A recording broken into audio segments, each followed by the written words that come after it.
Shalom and welcome to another edition of Parsha Talk. I'm Rabbi Elliot Malamed in Highland Park, New Jersey, at the Highland Park Conservative Temple Congregation on Shemet. And joining me are my good friends, Rabbi Barry Chesler, Solomon Schechter Day School of Long Island, Rabbi Jeremy Kalmanofsky, Anshe Chesed of New York City. Big weekend for Rabbi Kalmanofsky and family.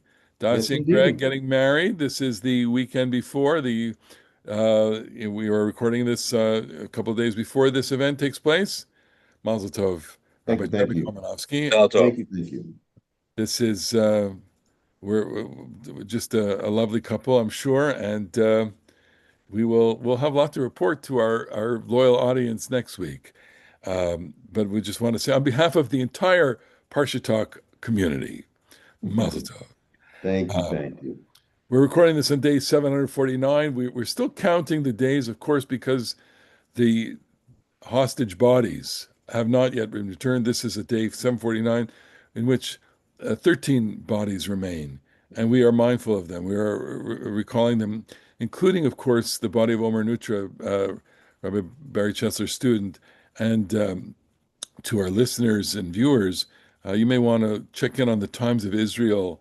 They had the podcast, What Matters Now, a very, very moving conversation with Orna and Ronen Nutra, the parents of Omer Nutra, and describing really the anguish that they're going through as the rest of the hostages, the live hostages, return, and of course, no one wants to take any away the joy of their return, but for the families of the 13 that are not returned, their anguish is beyond a description.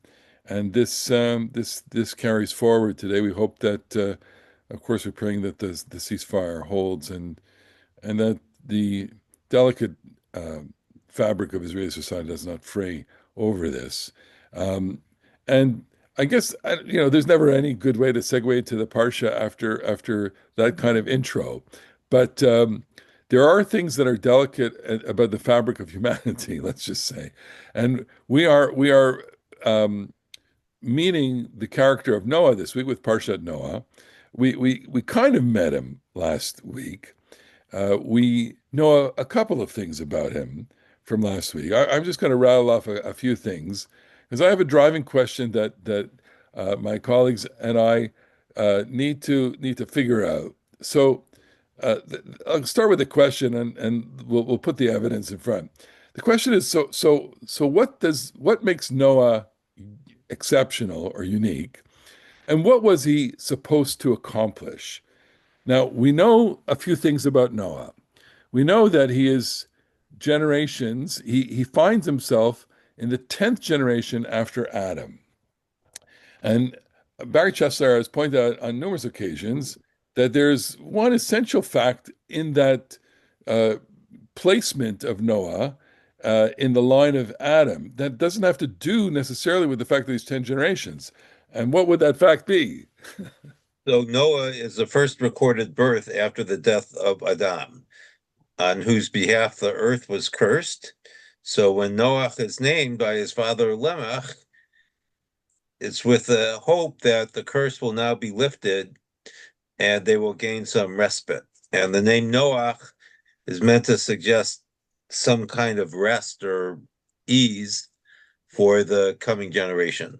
And you So, you know that this is true because you just when you lay the dates side by side, Yes, Adam without a dies. doubt. Uh-huh. Elliot had a chart. I've, Adam dies at 930, and Noah is born 126 years later right. So Uh-huh. in Now 1056. to put a little cherry on top of that, um, the explanation of his name זה ינחמנו ממעשינו ומעצבון ידינו מן האדמה אשר אררה אדוני. This one will comfort us um, from our bad deeds and the pain of our hands. Mi'itzvon yadenu min ha'adama, because of the earth, asher erara Adonai, which God cursed. That describes God's speech to Adam at the Garden of Eden story. Um, the earth is cursed because of you, and Eve is be'etzev tildi banim. You'll have children in pain, and then is itzavon also used for Adam's toil? Kotz No, v'dardar, it's Zayada Pecha, right? Yeah, it's not Itzavon. but she It's has the the sweat itzavon. sweat of the brow, which in your Yeah. reading of Lemech's naming of Noach suggests that hard work is actually painful, not just hard work. So the itzbonech harbe arbe etzbonech veheronech be'etzev tildi banim is the speech to Eve. I will make your sufferings very great, and your pregnancies and childbirth will be very painful. And then Adam has the bit about the cursed ground. So Noach is the reconciliation of both the curses to Eve and to Adam, which is quite nice. I don't think I'm not sure I agree with that completely, but I'll let that go because it's How you know noble. how noble. No, I've been influenced by the Nachum Sarma commentary in which he says that Noah is the one that originates certain kinds of tools in agriculture that allows for ease with which one can work the land. The plow, was that what Yeah. Sarna says? Yeah. Yes, something like that. But be that as it may, what I flashed up on the screen before was that Adam dies at the age of 930, and according to this chronology that I pulled off the internet, that I could have done the work for, but why bother? So Noah is born in year 1056. So that's a full 126 years after the death of Adam. That's not to say that there weren't other people born between Adam and Noah, but it does say that the Torah records this and wants to give some kind of sense of exceptionality to Noah being the first person of note to be born after the death of Adam, which means that once Adam is gone, there's no more living memory of creation, and that origin. In the world of Breshit, there's no one who has access to that. So Noah is coming into a world that has no memory of God's interaction with humanity in the direct way, and that of course makes for a very interesting set of ideas. Well, it's interesting that you say that, Elliot, because Enosh is described as the time when men began to call on God, Adam's grandson. So you're suggesting that that was maybe just a one-way conversation, Enosh reaching out to God, but God not necessarily responding.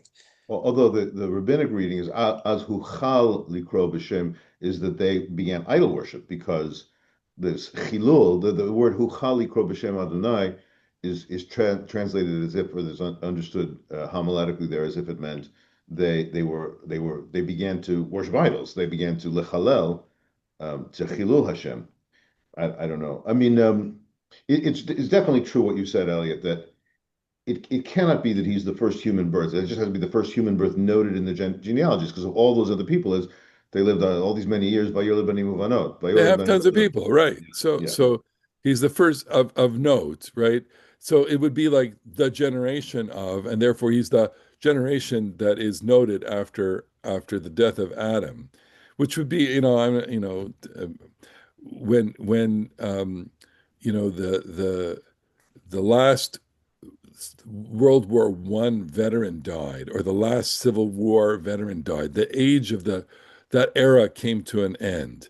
And I remember when well, do I remember this? It must have been in my life because there were still World War I veterans walking around in Ottawa in the 60s and 70s. I mean, the last World War I veteran must have been well up in the hundreds years old, and that would have been in the early 2000s, or maybe. I've met World War One veterans. Yeah, of course. So when the last World War I veterans, the era of the veterans is over, the same way that we have a certain apprehension about the last of our Holocaust survivors, and we of course are approaching an era where the living memory to that will not, we won't have access to living memory.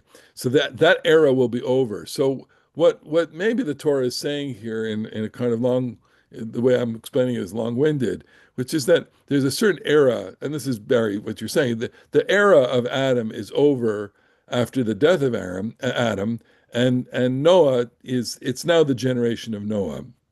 So that defines him chronologically. But there are things that define him and his character. So I want to put every one of these on the table and really ask you what they mean. Noah matzachen ben Adonai. So what do we think that means? That description of Noah, the Noah matzachen ben Adonai, that's the last line of last week's parsha, the Noah matzachen ben Adonai, chapter 6, verse 8. Noah found favor before God, in God's eyes, in God's sight. So, we don't know anything about him, and we're left to really kind of opine, hypothesize. What does it mean to find favor before God? What do you So think? I think you have to read the few verses that come before that. Okay. And that describes that the world has taken the turn for the worse and God is ready to destroy it. And I think the image we're supposed to get is of God becoming more and more depressed about his creation. And he's looking down on the earth, if we could use a later image perhaps, of God's abode. And he's disgusted until he looks at Noah and says, not a bad guy. So the last two verses of Breshit present a kind of problem to God, which is, and good that you pointed it out. Vayar Adonai ki rabba ra'at ha'adam. God saw that man's evil was horrible. V'chol yetzer machshavot libo rak ra kol hayom, and that all day long they all thought about evil. Vayinachem Adonai, he regrets that he made human beings. Vayitatzev alibo elibo, he's saddened to his heart.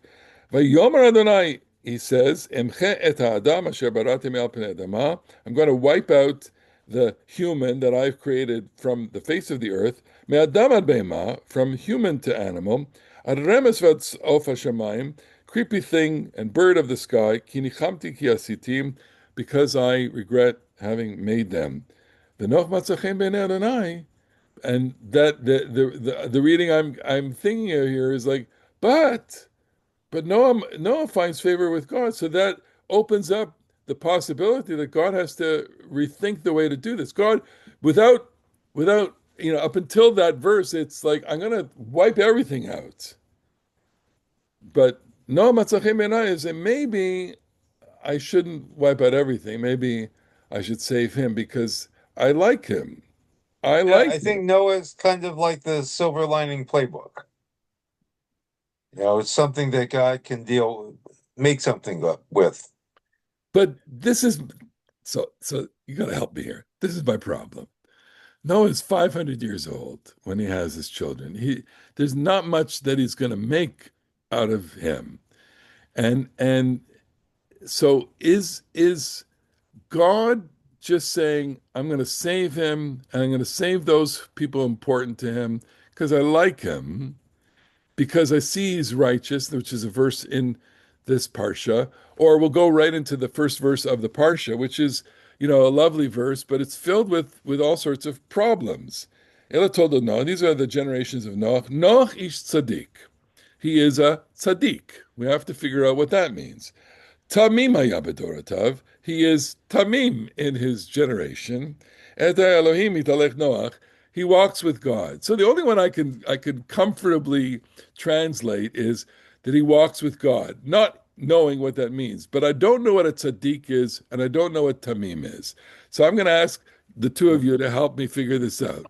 What By do the you way, think? Yes. yeah, I just want to say about the walking with God thing. There is another character that we have paid attention to in the Genesis genealogies, and that's Hanoch. The typical thing that we say throughout these um, genealogies is that so-and-so lived so long, and then begat a child, and then after the birth of that first child, he lived so and so long, and then you have more sons and daughters. This is Hanoch's father. Vayu yimei Yered shtaim v'shishim shana u'tsham me'od shana vayamot.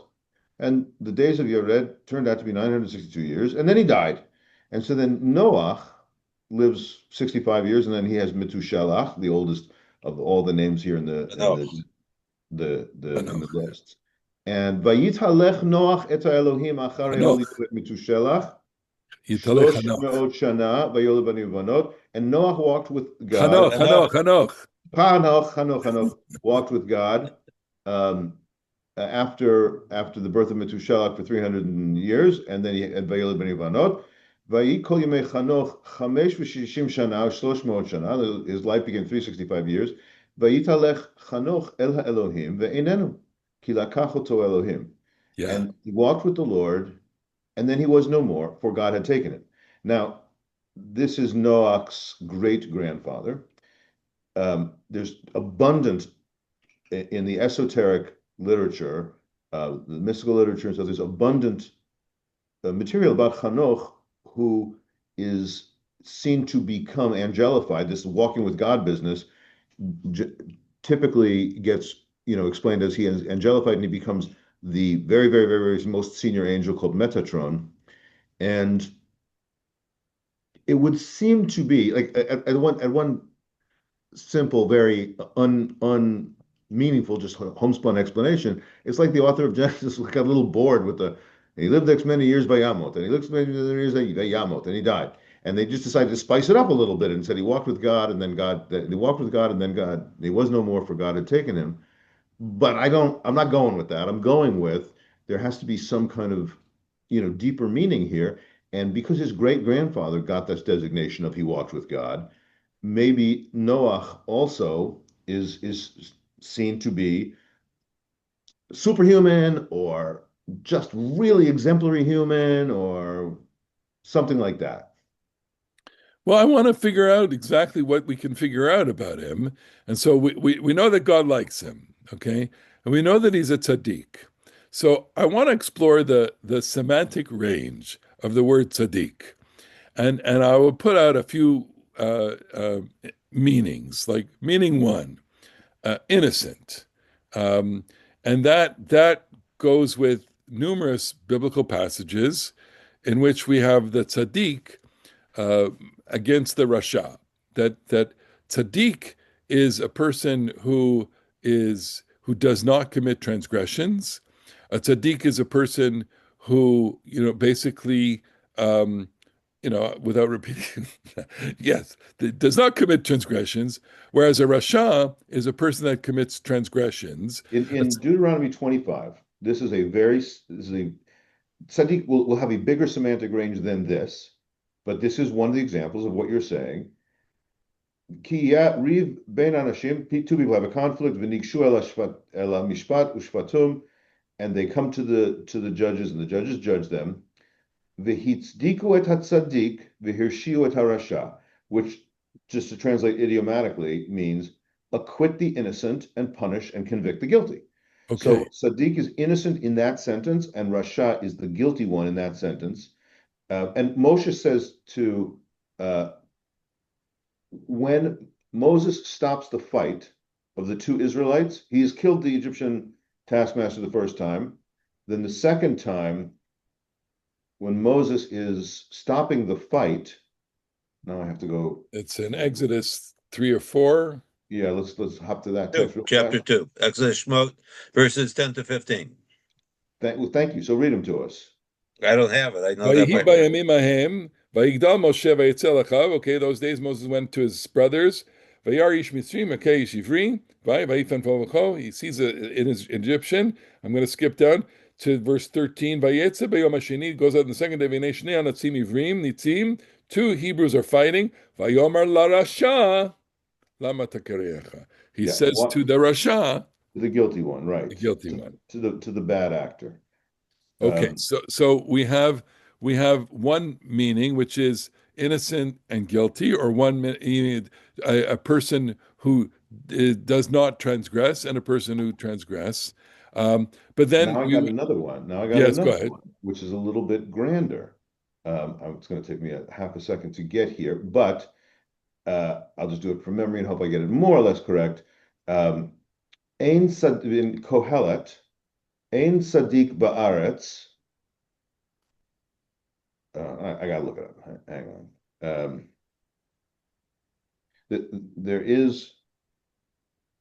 I do it the old-fashioned way with a with the hard concordance. a paper book instead of an electronic one.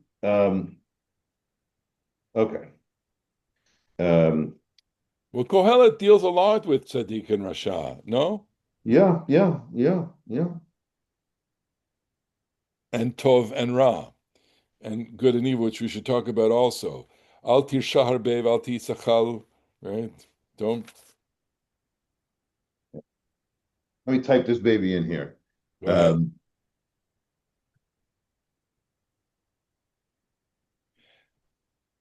Ein tzaddik ba'aretz, Kohelet 7:20.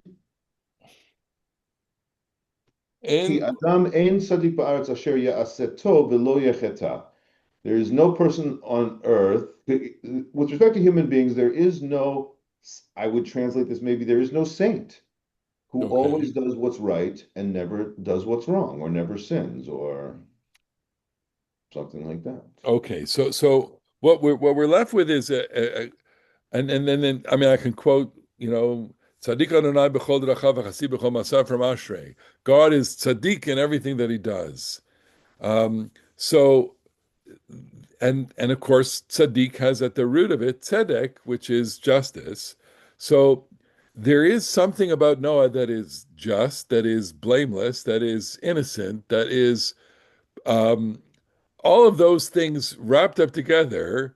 But because it describes him as a tzaddik with that whole cluster of values, and not Noach ish tov. It doesn't say Noach is a good man. And I want to kind of splice out the difference between being good, kind, generous, gracious, and the person that you want to kind of chum around with and have your role model for how you live an ethical life to a, a tzaddik who is a person who is blameless, a person who does not transgress, but who may not necessarily be good, kind, gracious, generous, and chummy, and the sense of that we have this the Yiddish the tzaddik, which has already layers and layers of piety, generosity, of course, blamelessness, and of course, self-sacrifice and altruism, all of that combined. But that's not Noah. Noah does not distinguish himself in any way socially, is what I'm saying. Well, This is part of that is because he doesn't talk to anyone. But I would like to suggest that the element of tzedek that goes with Noah in the story has to do with being just and with justice, because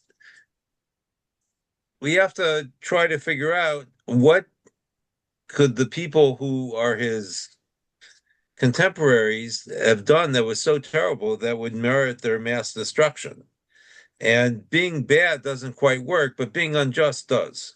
I think, And so we can see that what distinguishes Noah is that in a world of injustice, he still is a just person. or in a world of liars and complete and total, people who believe in lies, who follow lies. I'm not talking about, I'm talking about just the untruth of the pagan untruths, the untruths of human cruelty, right? I would like to add the untruth of the lie of anti-Semitism, right? Which is of course predates Noah, but Noah, is a precursor to Abraham, and he is in line with the innocent, with Hevel, and in a sense, there's something that because he is he's not pure, but he is blameless, and Well, he blame. I mean, he's not pure except insofar as it does use the word pure. So, and like this is the classic discussion.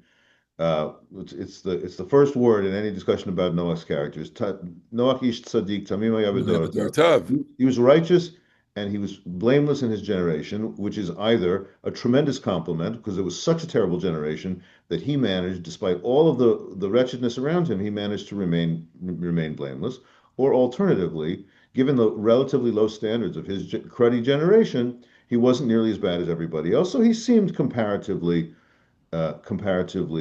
more blameless. I mean, there's a wonderful, and this turns on the silent character, as Barry is pointing out. There's a wonderful passage in the mystical work, the Zohar, says, what's the difference between Moses and Noah? God Abraham. says to Moses, that's it, Abraham. I've had it with these people. I want to wipe out these Oh, people, and I'm going to start again with you. And Moses says, absolutely no dice. You got to save these people. Moshe is not worth one fingernail of all these wonderful people, and I do not agree. You cannot start again with me. You have to save the people. And Noach, on the other hand, God says, me and these people stink. I'm wiping them out, and I'm going to start again with you. And he says, okay. He says nothing. And and that's why the in Isaiah we read in the Haftarah, it's called May Noach, the waters of Noach, not as a compliment, as a backhanded statement that these are the waters of Noach because you didn't do anything in that little midrashic passage or Kabbalistic Right, passage. but what I would suggest is that an essential difference between Moses and Noah is that Moses is a leader of a people, God's chosen people, and Noah is, in a certain sense, a new Adam. He's not leading anybody, and therefore he doesn't have to protest because he was chosen to be the survivor, not to encourage other people to survive. well, let's Well, go to. I think that's a challenge and one that we can find in other biblical passages, like Jonah, right? God says to Jonah, "I'm wiping out Nineveh," and Jonah says, "I'm away that week. You know, I have plans to be in I where's think he another wanted to be way longer than a week, but okay. Tarshish." And then ultimately, God says, "No, no, no, no. You know, you got all these people, and there's whatever there was I don't remember the number, 100,000 people, and all the cattle. And 120,000 yeah, um, who didn't and know their right from their left. didn't know their right from their left. And Jonah ultimately goes and saves them. And so that passage in the Zohar, the vibe is, you know how God says repeatedly to Moshe, you know, let me loose. I'm going to get them, and just stop me. Just don't try to stop me here. And Oh, Moses always just try to stop him, and that's what they say. I was inviting you to try to argue with me, and you didn't take the bait, dummy. So that's not the one and only reading here. The reading that you propose is also perfectly, sensible. But the reading that they offered is that this is the he was relatively good in his cruddy generation, but no real moral all superstar. right. So I know we have a couple of minutes left. I just want to. I'm troubled by one question that is coming up to me on this this problem, which is, so what does God want from him anyway? And why does God select him to survive? It's not that he is going to bring forth, the world, because he's 500 years old when he has his children. He's not going to get busy after this. Okay. He lives till he's 600 and something, right? You'll get the That's right. when the flood happens, when he's 600. Right. So I'm sorry, he lives till nine. 900. Yeah. 900 something. But it doesn't tell us that he has more children. Okay. So why does God want him? It says, "Vakimoti et briti itcha," or ita, I'll have my covenant with you, but it's a one-way covenant, which is I'm going to keep you alive because you're a good guy. You're a tzaddik. You're Well, also, I think we have to have some pathos or compassion for God here, right? This is God's great creation that is unraveled before his eyes in the course of the generations. And he wants to destroy it, but he also does not want to say that this was a complete failure. And by saving Noah, he's allowed to say this was not a complete failure. This was a valiant effort. I was undone by the people. Okay, that happens. But that Noah, because his children belong to the old world, on one hand, they were born before the flood, but they will procreate after the flood. And so their children have a new beginning. I feel like this part about not wiping it completely off, but starting again with the best fragment that you have left is just so spiritually ennobling, because we might say something like, matter is never created or destroyed, that there's a big bang, and perhaps in some gazillion years in the future there will be a big crunch, and there may be subsidiary universes that are always being formed, and the composting nature of human life and death, right? We come to the earth, and the earth remains fruitful. Generations come and go, but the earth endures forever. And and the great midrash, the amazing midrash from Genesis Rabbah, that before God created this world, God was borei olamot umacharivan, was creating and destroying worlds, and then settled on this one. But the real implication of that midrash is that this one too may be just a draft for some later one, which won't even necessarily be better or worse. It'll be just a different one. The God in that midrash, or in this way of thinking, is not perfect, and the creation is not perfect, but it's not. You don't throw it away. You build on what you have, and that speaks to me spiritually. We will always be reading this right after the high holiday season, which is all about taking everything you broke and putting it back together again. I And that works for me in somehow this story too. I don't find it as comforting as you do. I'm not comforted by it, although I can get there. I can get there in the sense that there's a remnant there. I'm really compelled by the idea that something of that generation lives on, but it's not Noah. Noah is gonna the end of his life is a rather tragic ending. He ends up drunk in his tent, naked. Well, again, I think some compassion is in order. I mean, in our modern language, we would say he was the first victim of PTSD, So right? maybe You he see the was. whole world destroyed in front of his eyes. He somehow managed to escape his boat with his wife and children and daughters-in-law. And what does he see? He does not see a world that anyone would want to live in, because no one can live in that world. Isn't And that he a has to start you over, know and it's very difficult. Right. So we end up having a lot of compassion for him, I think, which may in fact be the story. The story wants to elicit for us a sense that, okay, here's the last person who is the last person, or the first person after no living memory of Adam, no living memory of creation. And I mean, his sons are the last persons with living memory of the pre-flood world. Okay, they're the last, but he is the bridge to that. I guess he is the bridge from That's that. by the way, I'm pretty sure this is a classical midrash, um, but it's a lyric in Yishai Ribo, Sibat HaSibot. Yatzami Tevat Noach lemitziut acheret. Yeah, Um, you go out of Noah's Ark to an entirely different reality. yeah. Which is where we are going to kind of let this conversation conclude. We are going to enter a new reality with the generations after the flood, and we can't wait till we talk about it, our favorite character, Abraham. In the meantime, once again, on behalf of the Parasha Talk community, Mazel Tov to Rabbi Jeremy and Rabbi Amy Kalmanofsky, the whole Toda, Kalmanofsky family. Dassi and Greg, Yom a lot of life to them. Wishing everybody a good Shabbat. And we'll see you next week on the next edition of Parsha Talk. Bye bye. That's all.